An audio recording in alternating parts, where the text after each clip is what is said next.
barbecue on. Get your barbecue on. Get your barbecue. Welcome to the BBQ Therapy podcast. My name is Tavis Bryant of Yago Ham Barbecue. Have you ever stood around a smoker or a grill and felt the world fade away? Now that's barbecue therapy. And joining us for a therapy session tonight is none other than Ronald Burns of Hotty Totty BBQ crew, hailing from Mississippi. And today on Barbecue Therapy, we're joined by one of the most decorated and flavorful forces in the competition barbecue world, the legendary Hotty Totty BBQ crew. From dominating the SCA circuit to earning grand championships across the country, this team has built a brand on bold flavors, southern roots, and serious hardware. Whether it's ribs, brisket, or that signature Mississippi swagger, they bring the heat every single time. Let's welcome the pit masters behind the magic, Hotty Totty BBQ crew. Thank you for supporting my vision and coming on the show. I definitely appreciate it. And like I said, I got one rule: just make yourself at home. Absolutely, that's great. Thank you. No problem. So I'm gonna start off with the obvious: is where did the name Hotty Totty BBQ crew come from? Well, obviously, we being from the South too, we're Ole Miss fans. I went to school at Ole Miss, finished at Ole Miss. We knocked around a couple of names, but we ended up going with Hotty Totty, but we spell it different.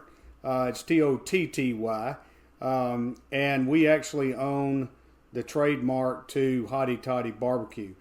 So we're not affiliated with the University of Mississippi. So we're charting our own. We just let them use the word Hotty Totty. How's that? All right, that's what I'm talking about. And let's go back some. Well, before that, I'm gonna ask you a quick sports question. The best Ole Miss athlete all time. Oh, it's got to be Archie Manning. Okay. It's got to be Archie Manning in my book. Yeah, he was my hero when I was a kid. Good answer. All right.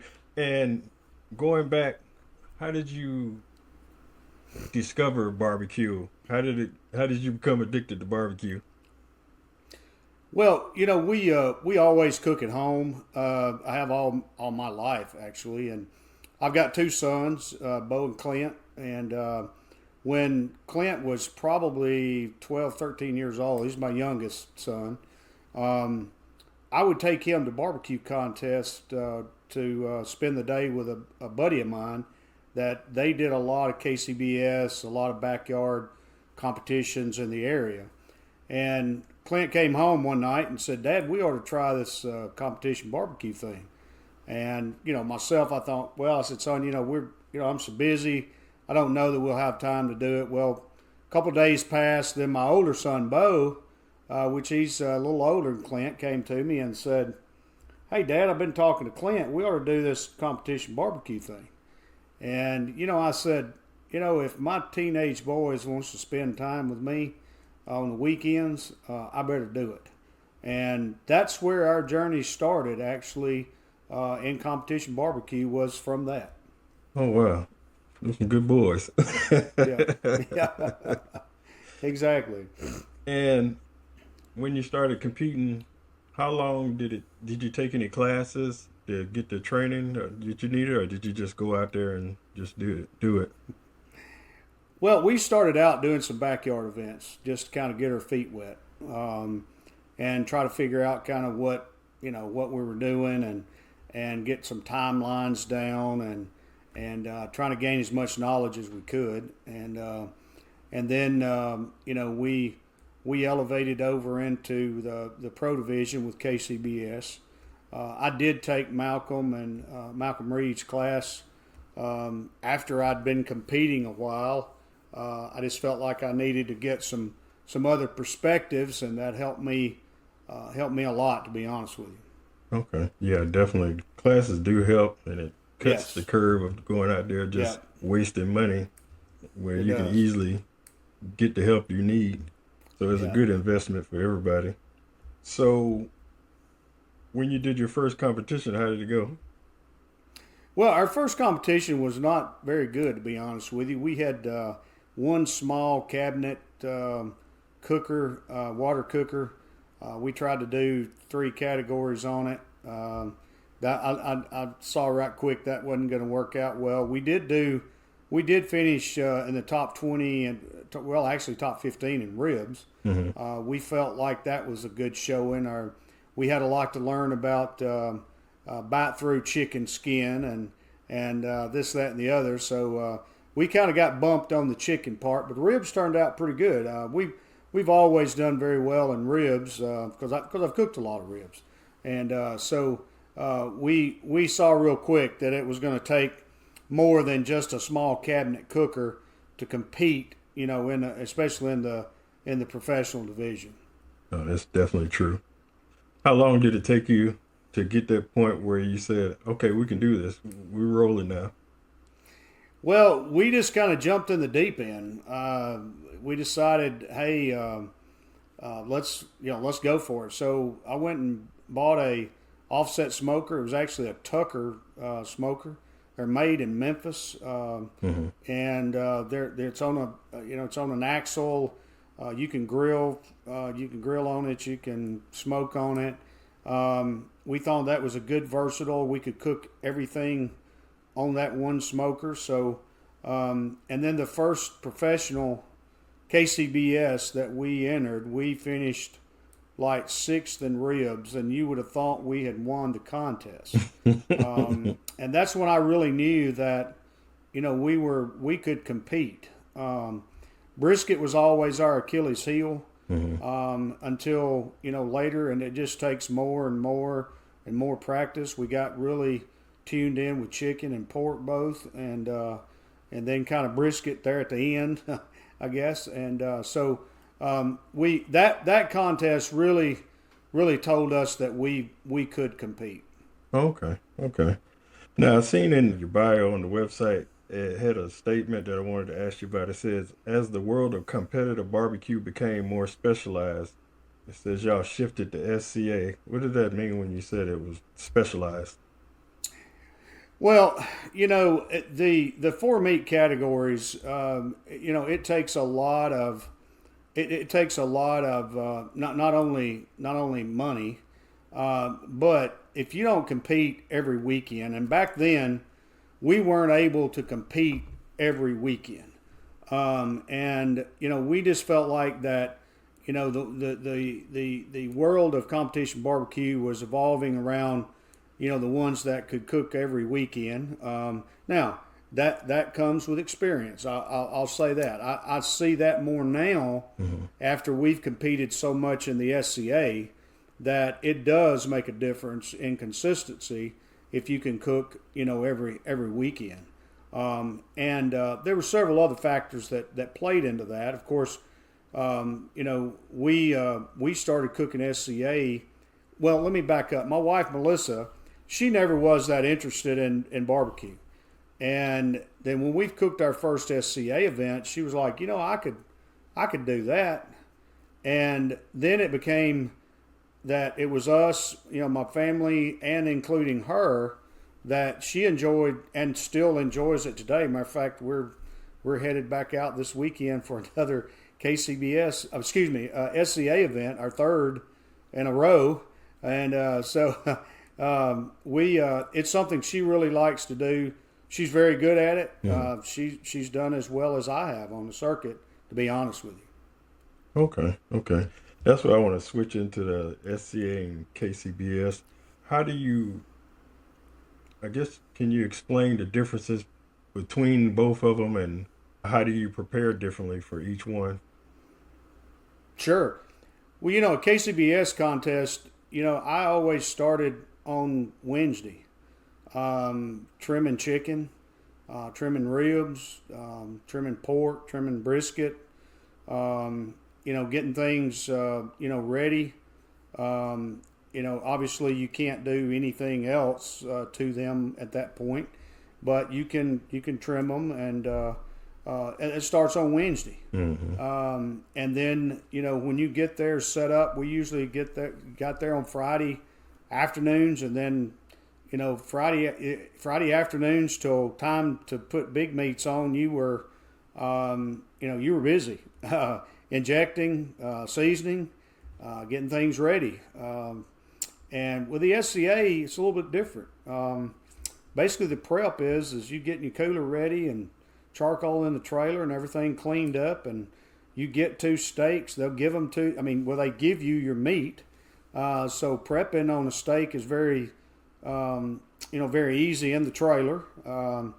And so there's a lot less prep time. Plus, you have a lot more time to fellowship with other cooks on the SCA circuit than you do on the barbecue circuit. Because, like I said, unless you're getting there on Wednesdays for barbecue or Thursdays, you're busy and you don't have a lot of time to go out and kind of talk and have fellowship. But now SCA is a little bit different. There's hundreds of people that we would have never met if it hadn't been for the SCA that we call very good friends and family now. So it was a blessing to us to be able to do that. That sounds excellent. Definitely. So when it comes to KCBS, what's your favorite category that y'all like cooking in, or the one that y'all do the best? I guess my 2 favorite categories is ribs and chicken. I don't mind pork. Brisket is the one that I don't enjoy as much. Ribs, chicken, and pork, I enjoy cooking them. Briskets are somewhat unpredictable sometimes. You have to really, really be on your game for them. Cooking the same brisket every time is very helpful because then you can start to predict some of those things a little bit. But your fire has to be consistent. But ribs, chicken, and pork, I guess, would be my favorite. Okay. And also, we'll stick with the KCBS. What was your most memorable win in KCBS? Well, I guess it was what we call our hometown cook. It was called Hog Wild. It was in Corinth, Mississippi. It was an annual event. We had cooked it several years, and then we won our first grand championship there with a lot of really good cooks there that weekend.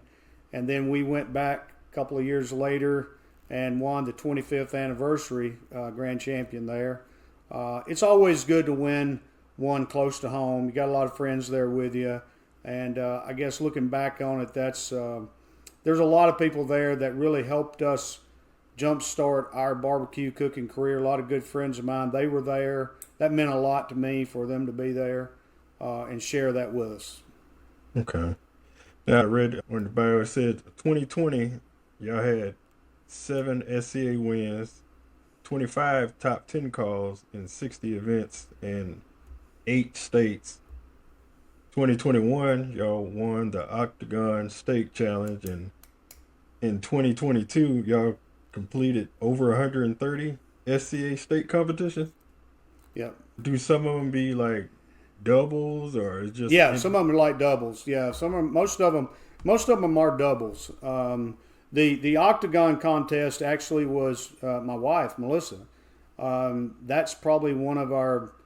I know it was her biggest win. Mm-hmm. And my biggest win came at the shed. It was about 300 cooks back in, I guess, 2019 maybe. Then we've been stringing together. She and I both have won contests this year. Mm-hmm. She and I both were in the top 10 in points up to just a few weeks ago. She's dropped down to, I think, 13th, and I'm still at 9th. We don't cook the 100+ contest like we did before, because that'll wear you out. Yeah, that's a lot. We're on pace to probably cook probably 30 to around 35 this year. We both have qualified for the SCA World Championship, which will be held next March. Congratulations. Since our wins, that automatically qualifies us for that. So. Okay. And when y'all cook, do y'all do it as a team, or do y'all do it separately, or? We do it separately. We compete against each other. She's got her grill, I've got mine. We cook on hasty baked Suburbans with B&B charcoal. and mine and her grill are sitting there side by side. But she cooks her steak and I cook mine. A lot of our techniques and flavors are very similar, obviously. But she and I both we cook against each other. Okay, okay. That's a And lot of fun doing that. I know it does because a lot of people are switching over to that because it's a whole Yeah. lot easier. And Yes.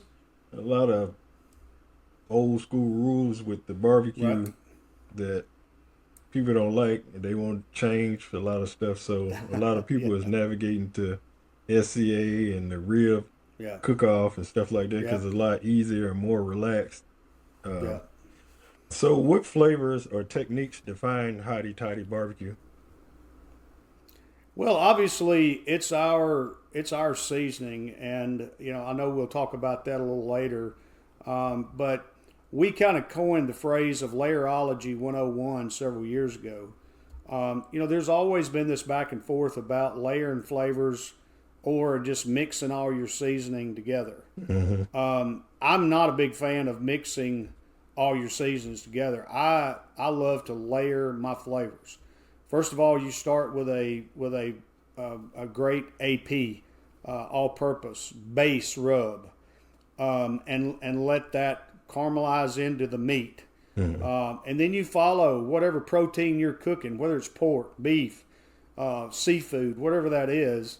Our flavors that we have developed, in our kitchen at home, will fit any protein, vegetable, just about that you want to cook. And we have, typically on a steak, you're talking about salt, pepper, garlic, onion, garlic, those kind of in that combination of some sort.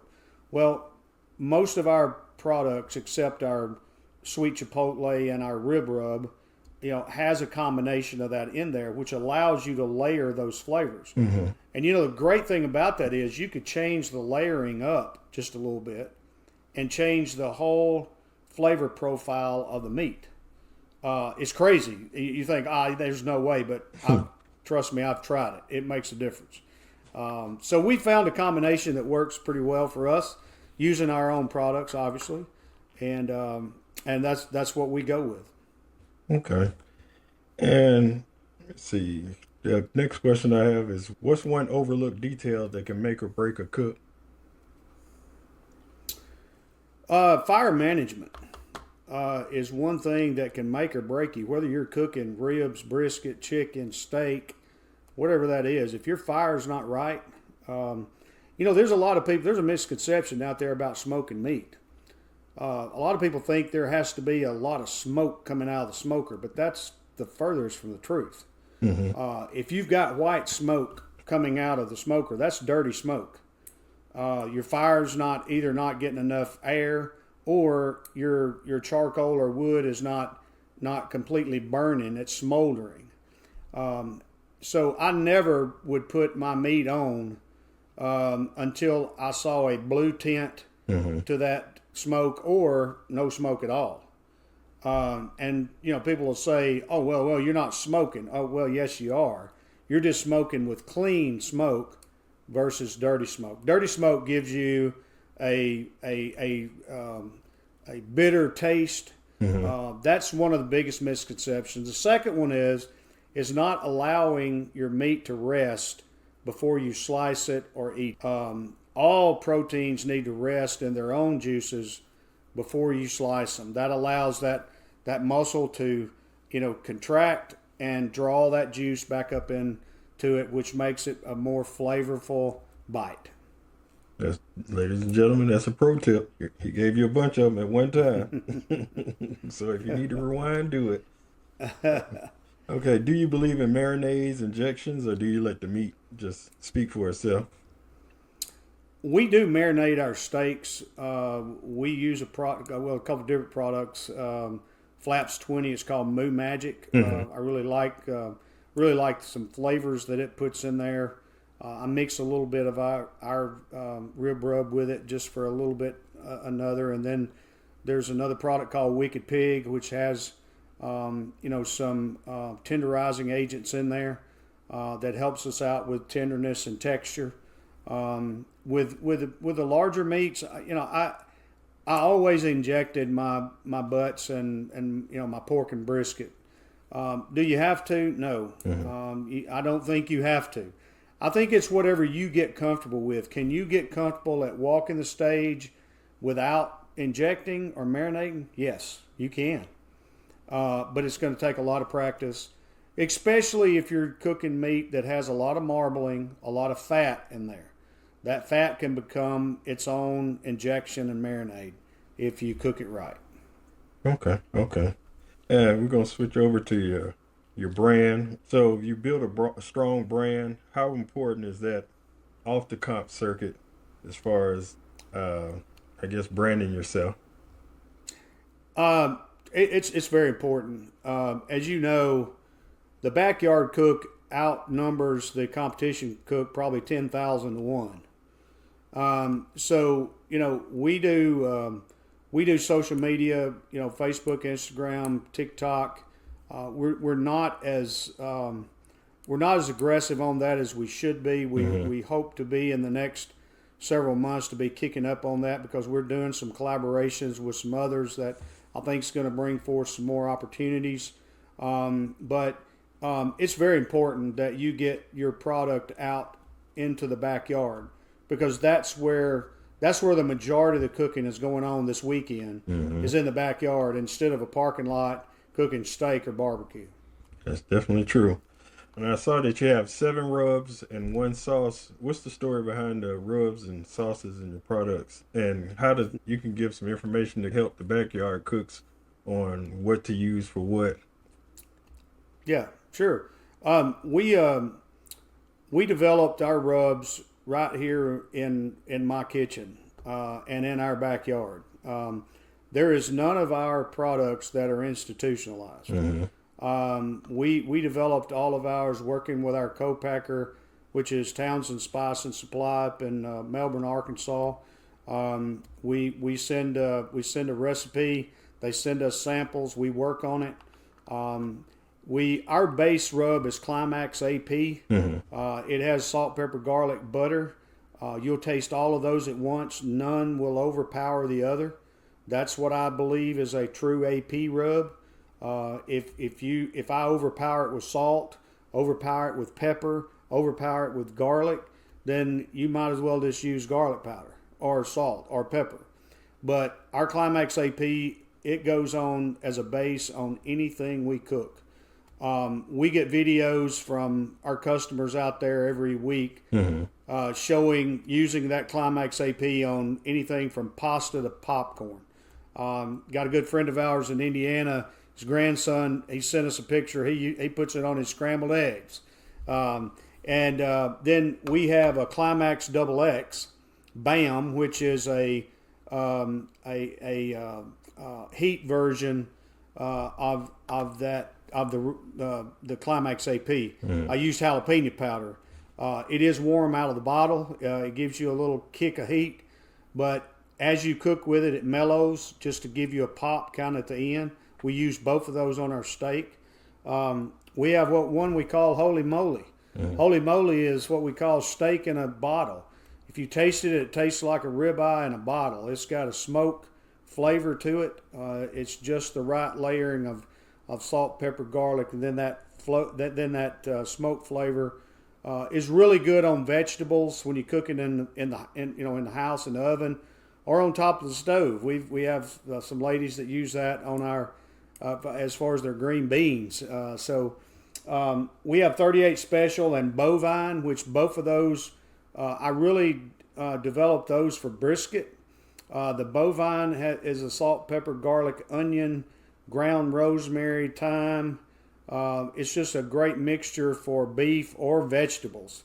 We use that a lot on grilled vegetables. The 38 Special adds a little color and a more bold pepper, savory flavor as one of the layers on either brisket, steak, or basically anything. I've got people that uses the 38 Special on pork chops. I've got a restaurant that uses 38 Special on pork chops, and they sell the heck out of them. So The rib rub, actually, I developed it first. That was my first one. Why? Because I love cooking ribs, and I called it rib rub. A lot of people said, you should have called that a barbecue rub. And I'm like, well, at the time, I used it on ribs, so I call it rib rub. But it is, it's sweet with a back-end heat kick. I used white pepper instead of black pepper, which will give you a back-end heat instead of a front end. And it's got great color. We use that on our ribs all the time. My last one is sweet chipotle. It's a honey powder mixture with traditional chipotle. It works good with ribs and pork. Matter of fact, that's another layer of flavors on my ribs and my pork. Like I said, I could sit here and talk to you for hours about my products that we have developed and tried. Just like my Climax, I went through probably 10 samples on it before I decided on the one that we're using.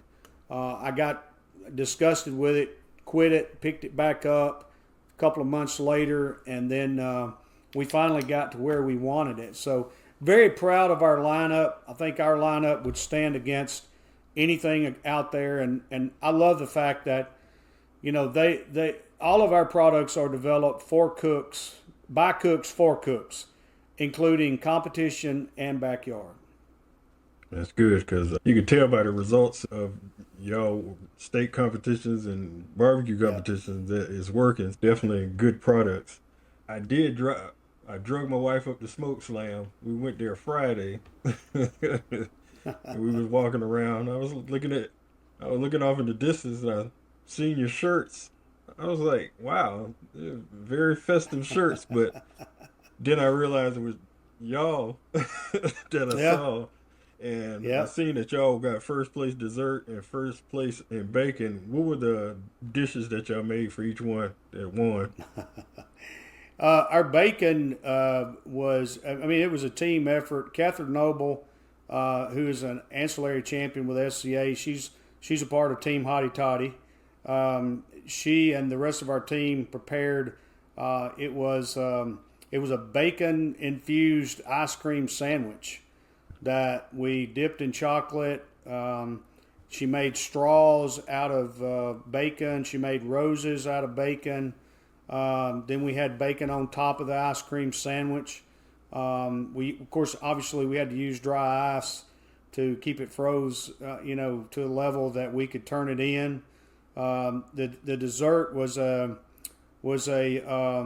key lime bomb ice cream with some sweet syrup drizzled over that. It was the bomb, I'll tell you that. It was great. We also finished sixth in seafood, which was a crab cake sandwich. Britt Bojack, who she and I were on the TV show BBQ Country together, that we actually won season 1 of BBQ Country. That's where I'm going next. She prepared that, and then we got 10th in beef. Steve Noble, who is a great cook on the SCA circuit, he and the team, we put together a beef pinwheel and got 10th place in beef. So we were very pleased with the results of Smoke Slam. Okay, well, congratulations on that. Sure. And since you mentioned BBQ Country, she was the first. She probably was the second person I reached out to was Britt, because I had read her bio on Instagram, so I reached out to her, but she's busy. So once her schedule opens up, she says she'll schedule an episode with me. But during that, did they call you or did you apply for it? How did you get on BBQ Country? Yeah, I was contacted by the creators of BBQ Country. One that I had known for quite some time. We had cooked barbecue together. Actually, I had helped him try to get his steak game together. He wanted to kind of cross the tracks and start doing some steak and not do as much barbecue. And so he called me, and I felt like it was a great opportunity, and so I was one of the mentor professional pit masters, and Britt was one of the backyard cooks. We had never met before BBQ Country, and now she's just like one of the family. I mean, she's been to our house a few times to stay. We've cooked together all over the country, and she's just like a member of the family now. So did you?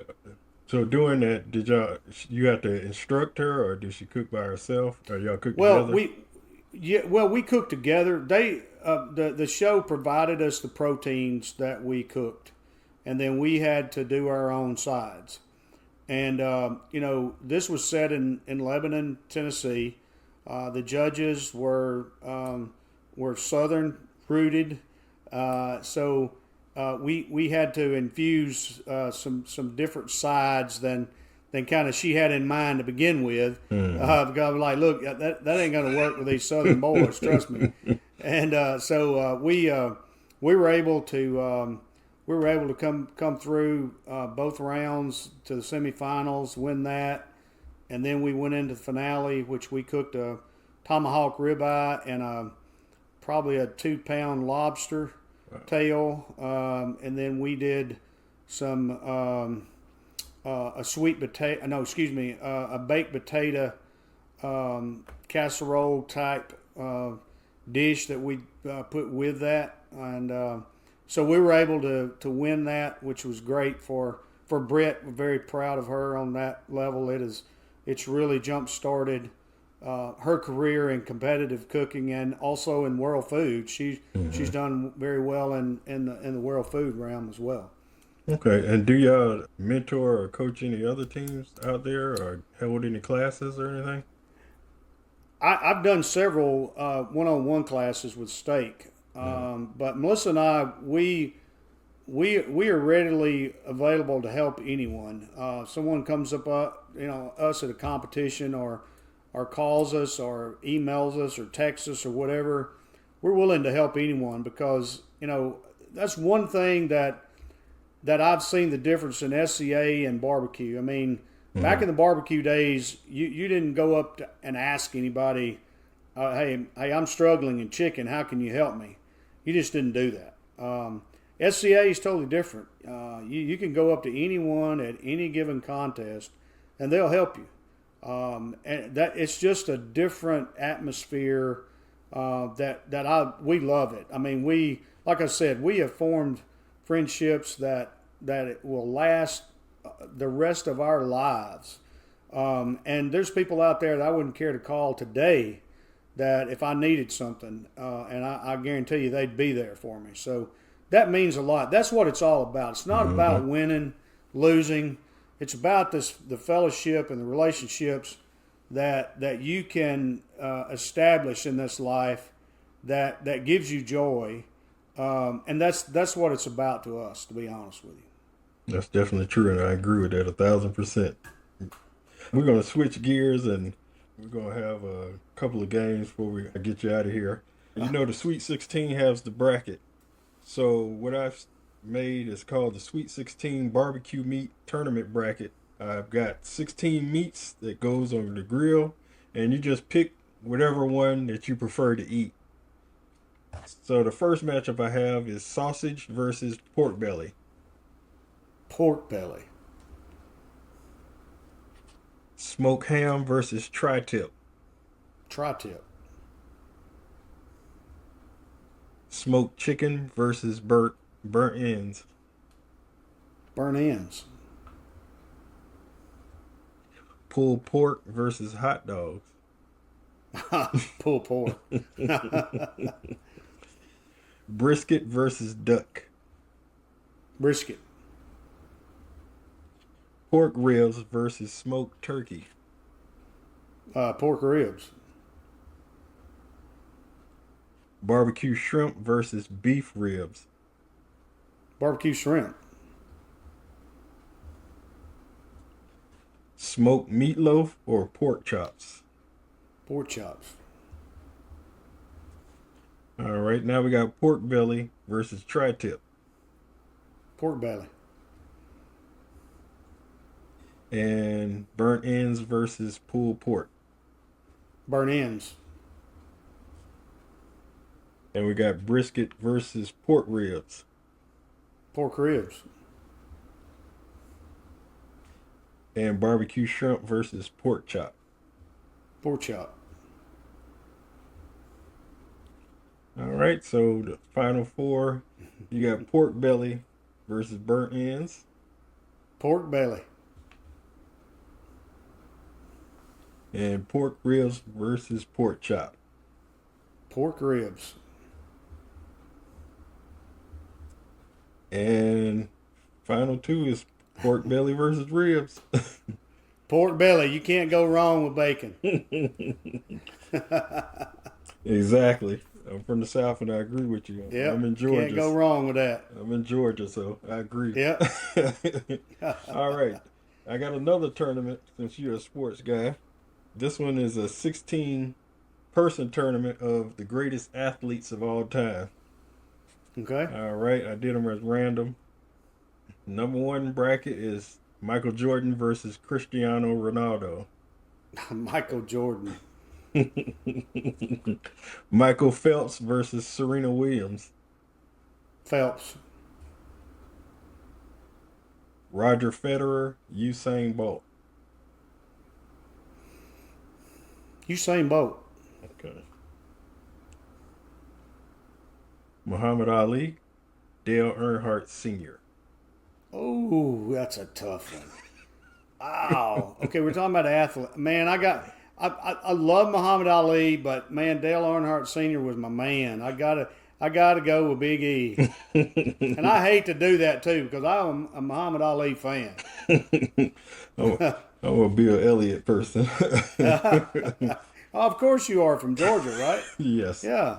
All right. Next matchup: Tom Brady versus LeBron James. LeBron James.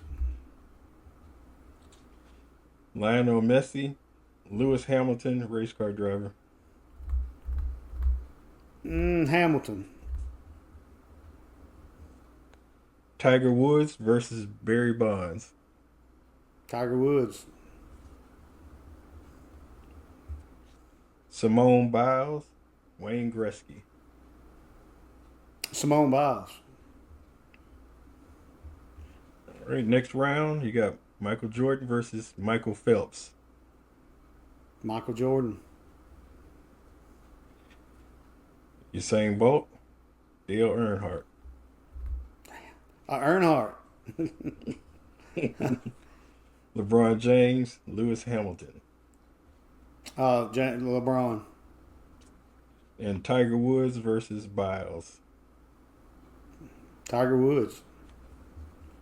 All right, final four. Michael Jordan versus Dale Earnhardt. Michael Jordan.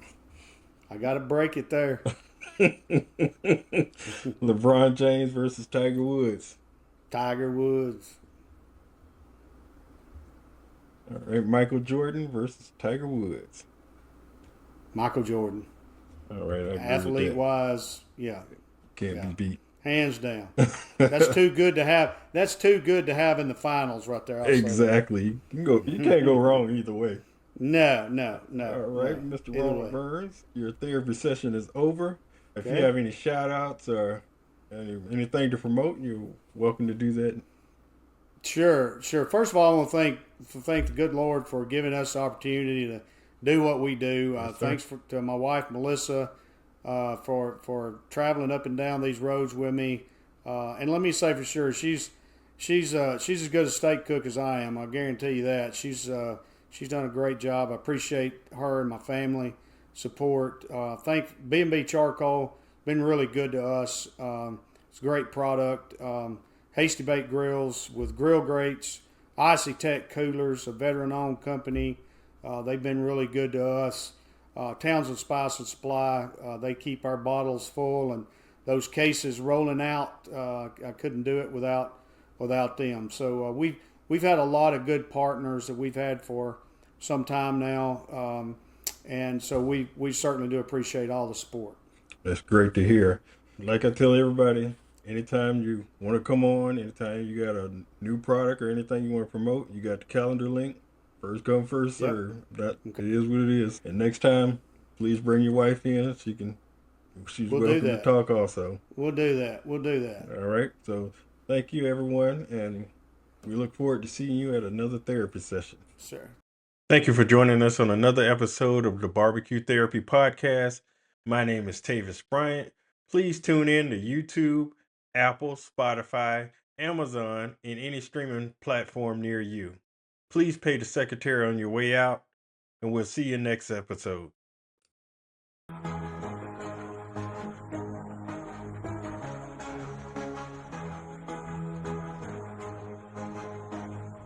Y'all gon' have barbecue.